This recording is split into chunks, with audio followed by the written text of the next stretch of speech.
Matamgi Manipuri Wari, channel asibu tabiriba khwai pomnamakpu taram nokjari. Nasisu mahausango Nuja Thoibi kunthrahumdoi suba tangkak amok puduna lakjari. Mayam punna taminarasi. Rituna phone du mute thamladuna. Ponsibana hairakpa wa khudingwak phajana khumgadawni. Line jasungak ningduna le. Asi hairaka Ritu du mute rakthoklaga law thadakle. Ponsiba sawangang balipte. Laja nangauna walot kad yumda kadawnarage. Ritu do khumu haimagom ingi tawrakli line jasamamitu Ritu de ingladuna. Kaishu tawdi. Phone do yarani. Ay phone thamage. Ponsiba khangsaw sawgalai. Anga kain nang haidubo. Akoy ni numit kani sure paw phangnadaba. Nang phone do mahausa gamlot na pai. Ay nanga paw phangnadana leiba ngamloi. Ay sida kemta tawba ngamdri. Agang nang phone sum pai dasu nongmagi message amtang war su tharo.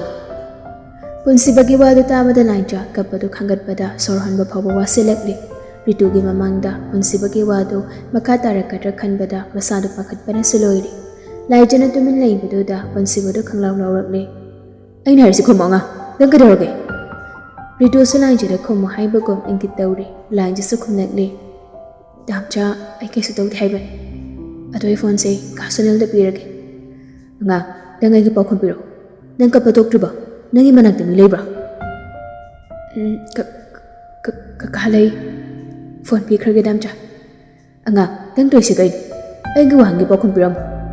Nang phone da pai ko, kakada pi gino. Nang ikonjal taraga ayaw haba ko nga. Nang phone da lot na pai. Nang phone thamkino nga. Lanja da makoy na macho naman salanga hik-hikap ni. Ritu salanja da mamitu khaneng na Damcha, lahir ka na pao ko. Ay nang nisi, jujanam dali kumuda na nga. Nang ingon da gilap to kay kalira. Ritu du khande hayo bago mga kahayrakli. Khandi damcha. Exam ko ije. Adoy ni. Nga, nang yam nang si. Nang ingon da gilap to kay kangan. Mamam chahay lahan ki. Ado na traga college to na lahalura. Lai jata mga magi panggalay rakje mapidu tap tarakli. Lai jana khumdabaduda ponsiba sunam hai hairakli. Nangna tumina laithokpa yarui hayang mamcha tharakani. Kaigumba phone payu yadragadi ay hayang mag imphal da thorakani. Ritu mamintu lawthoklaga phone da mute da muk thamladuna. Tharakan hek thorakpada nang sinin hai. Asi hairaga Ritu mute da muk hangi. Thoklakanu damcha.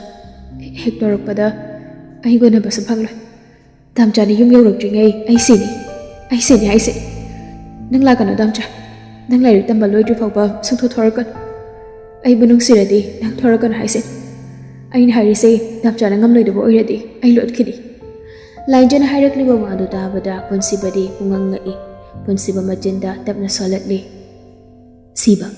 Lotba. Kontrol kita ngamukan khalak laga. Anga nang haidu kain. Adumain hairakan. Nang ina jinda adu bangan. Nang hai ba iluni yagi. Nang phone de bayo nga. Tham lagay. Letter tharakin hayo ne. Damcha marag da letter tharaki. Ay tham lagit.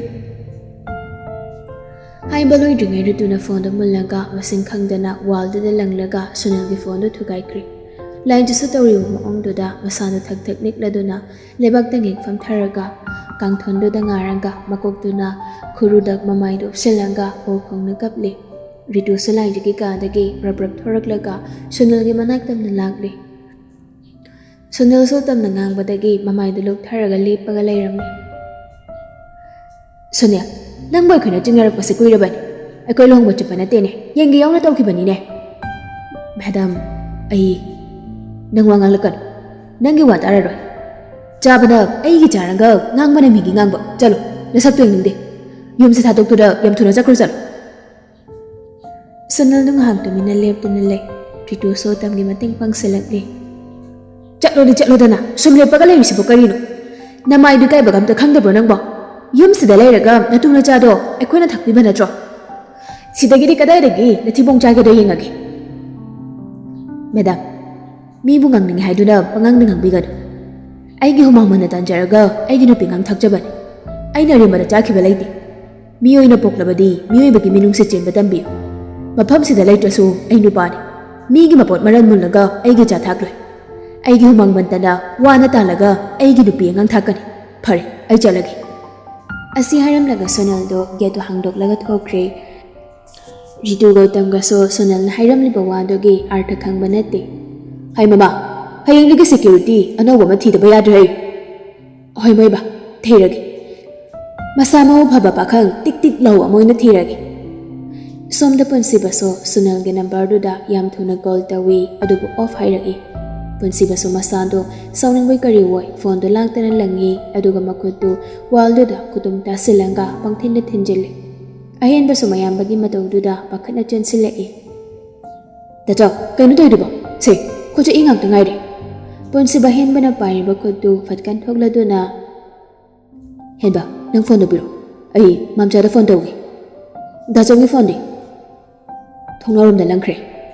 ꯑꯍꯦꯟꯕꯁꯨ ꯐꯣꯟꯗꯨ ꯄꯤꯔꯛꯏ ꯄꯨꯟꯁꯤꯕꯁꯨ ꯔꯥꯁꯤꯗ call ꯇꯧꯏ ꯔꯥꯁꯤꯁꯨ ꯄꯥꯏꯈꯠꯂꯛꯂꯤ ꯍꯦꯟꯕ ꯀꯩꯗꯧꯔꯦ ꯃꯝꯆꯥ ꯑꯩ ꯍꯌꯦꯡ ꯏꯝꯐꯥꯜ ꯊꯣꯔꯛꯑꯒꯦ ꯕꯕꯥꯗ ꯍꯥꯏꯔꯒ flight ticket ꯑꯝꯇ ꯀꯛꯍꯟꯕꯤꯔꯣ ꯀꯩꯗꯧꯔꯒꯦꯅꯦ ꯍꯩꯁꯅꯥ ꯃꯝꯆꯥ ꯑꯉꯥꯡꯗꯣ ꯀꯩꯅꯣꯝꯃ ꯇꯧꯈ꯭ꯔꯦ ꯑꯩ ꯃꯥꯒꯤ ꯃꯅꯥꯛꯇ ꯆꯠꯀꯦ ꯑꯩ ꯁꯤꯗ ꯂꯩꯐꯝ ꯈꯪꯗꯦ ꯃꯝꯆꯥ ꯃꯥꯅ ꯑꯩꯉꯣꯟꯗꯒꯤ ꯂꯩꯊꯣꯛꯂꯒ ꯂꯩꯈꯤꯕ ꯌꯥꯔꯣꯏꯌꯦ ꯃꯝꯆꯥ ꯔꯥꯁꯤ ꯄꯨꯟꯁꯤꯕꯕꯨ ꯊꯦꯝꯂꯛꯂꯤ ꯍꯩꯃ ꯑꯗꯨꯒꯤꯔꯣ ꯂꯥꯏꯖꯅ ꯀꯔꯤ ꯍꯥꯏꯔꯛꯏꯅꯣꯅꯦ ꯅꯪ ꯃꯝꯆꯥ ꯂꯩꯁꯤꯗꯤ ꯃꯥꯒ ꯄꯥꯎ ꯐꯥꯎꯅꯗꯕ ꯉꯁꯤ 10 ꯁꯨꯔꯦ ꯍꯧꯖꯤꯛ ꯐꯣꯟ ꯇꯧꯔꯛꯑꯝꯃꯤ ꯑꯗꯨꯁꯨ ꯐꯖꯅ ꯋꯥ ꯑꯝꯇ ꯍꯥꯏꯔꯛꯇꯦ ꯁꯤꯅꯤ ꯈꯣꯠꯅꯤ ꯂꯣꯠꯈꯤꯅꯤ ꯀꯩꯀꯩꯅꯣ ꯌꯥꯝ ꯍꯥꯏꯔꯤ ꯑꯩ ꯂꯩꯐꯝ ꯈꯪꯗꯦ ꯃꯝꯆꯥ ꯑꯩ ꯊꯣꯔꯛꯑꯒꯦ ꯁꯅꯥ ꯏꯇꯩ ꯍꯣꯏꯁꯨ ꯉꯔꯥꯡꯗ ꯊꯣꯔꯛꯄꯗ ꯉꯥꯏꯔꯤꯅꯦ ꯅꯪ ꯃꯝꯆꯥꯁꯨ ꯍꯪꯆꯤꯠ ꯆꯪꯉꯛꯑꯅꯤ ꯑꯗꯨꯒ ꯀꯔꯤ ꯇꯧꯕ ꯌꯥꯒꯦꯗꯣ ꯈꯟꯅꯔꯁꯤꯗꯣ ꯑꯗꯨꯗꯤ ꯃꯝꯆꯥ ꯅꯪꯅ ꯆꯪꯉꯛꯇ꯭ꯔꯤꯉꯩꯗ ꯍꯌꯦꯡꯁꯦ ꯑꯉꯥꯡꯒꯤ ꯃꯅꯥꯛꯇ ꯆꯠꯂꯒ ꯐꯣꯟ ꯑꯝꯇ ꯂꯩꯔꯒ ꯄꯤꯕꯤꯔꯝꯃꯨ ꯑꯗꯨ ꯅꯠꯇ꯭ꯔꯗꯤ ꯑꯩ ꯊꯣꯔꯛꯑꯅꯤ ꯃꯝꯆꯥ ꯃꯥꯒ ꯄꯥꯎ ꯐꯥꯎꯅꯗꯕꯗꯣ ꯑꯩ ꯁꯤꯗ ꯂꯩꯐꯝ ꯈꯪꯗ꯭ꯔꯦ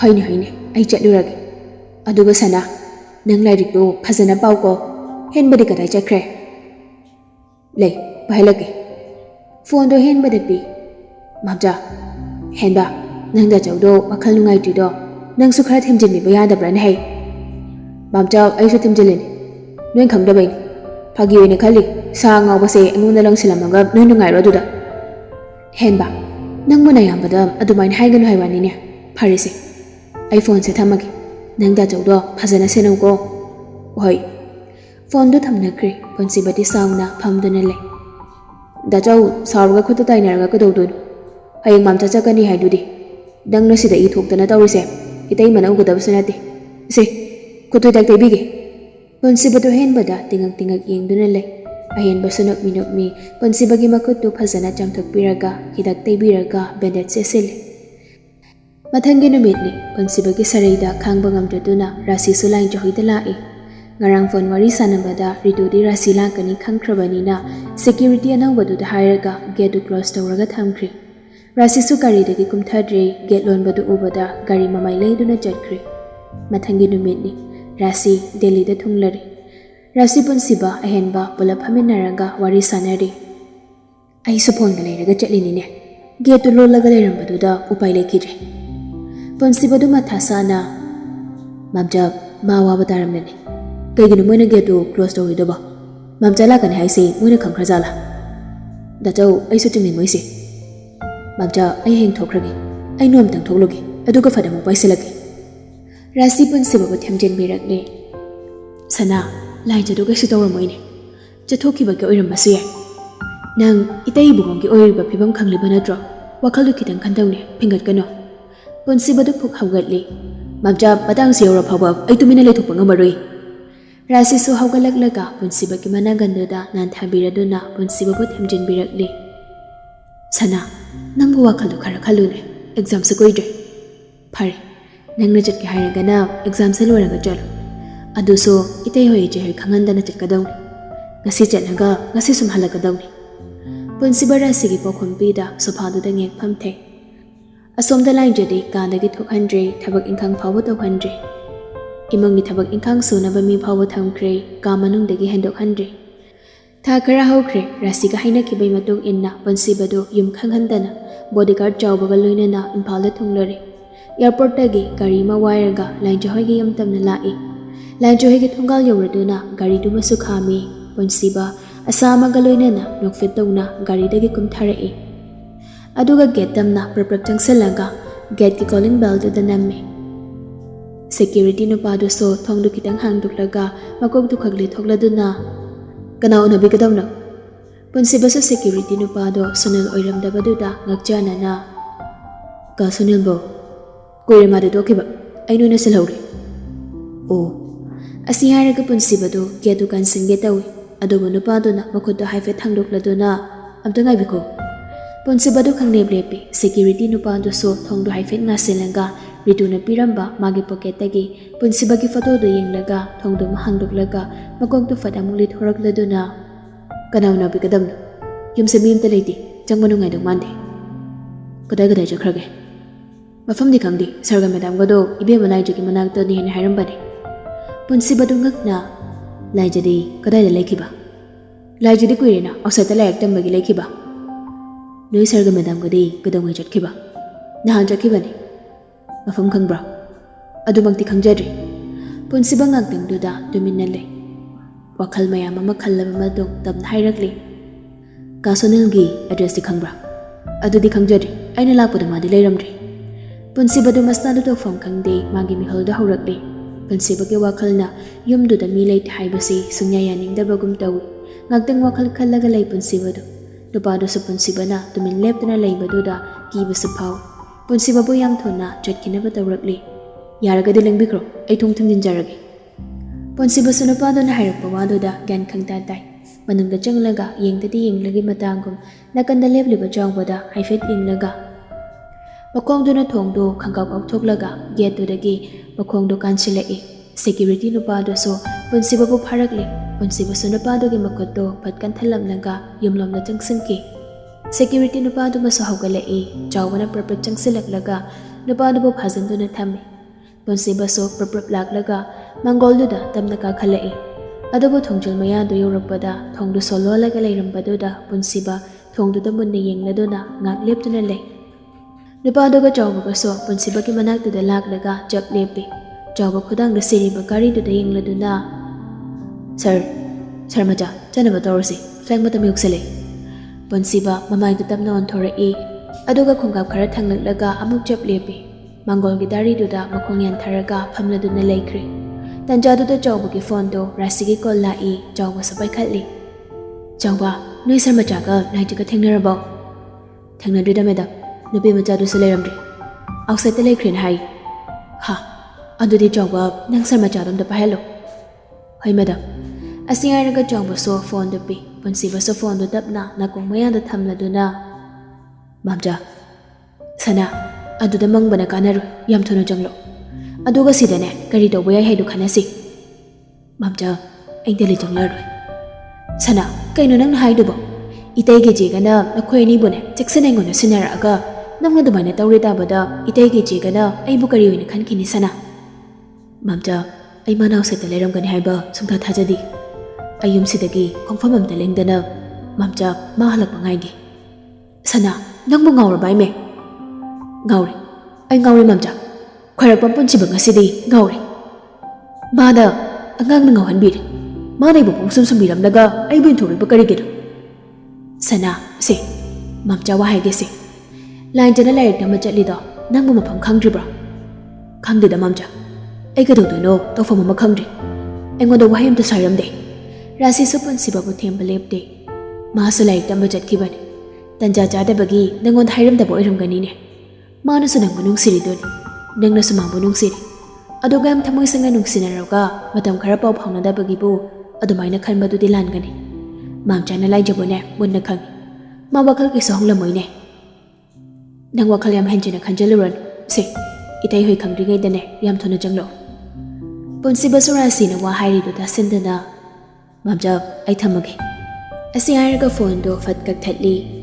Punsi batam na hanggalai aduga mamai da mulai thoraklaga thongdo da nungai tana yenglaga le.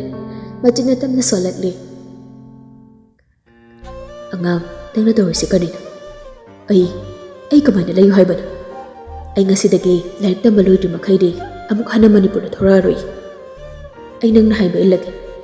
Angang nangai ngon nagilap thokino. Follow na payo sa hairara. Nang naladan hana sa haiba do ay yaragi. Nangi mapamam tangdi ay ngon na kangal.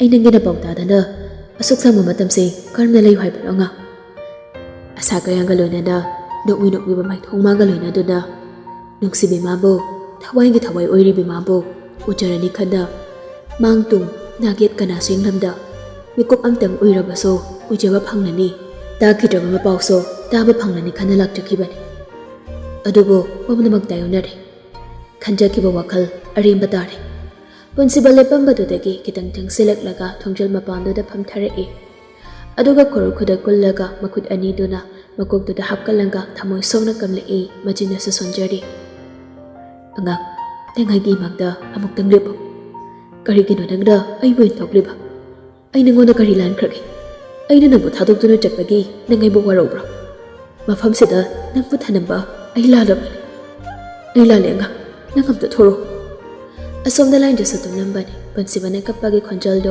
mangwai kari wai tamadagi long haugalai aduga khonjaldo ngagtaduna le asomda security nupado pansibagi matawduda kappu kap khalakli jawma samangolduda ka khalaklega pansiba bo jingkhale upai leite pansiba sutam haugalaklaga khong thangba haukre kablamba khonjaldo lepkibaduda lain jasa aphinga phaingo kadagi chen thorai yam thona makhada kumlakle Laijana thongjal mapa yawbada punsibo haide get yausankre get hangbage khonjal tambadu laijado mamai do lai thoraklaga mathakta mungchen khalakle asomda punsiba so gari do karamdaida mamai do phatyeng khalaklaga laijage kange thongnang mapa do da ningamda ninglamlaga gari do da kakhatkre laijasu taping chen selaklaga kange thongnau do hangdoklaga makhade yengthe adobo punsibo hangi gari do di thauba haukre laijana punsiba di ude adugo driver ki nakanda phamliba jawbudu ubada khangi adudi laijana takiba khonjaldo punsiba kin haiba laija thongnauda makokdo kitang ri thoklaga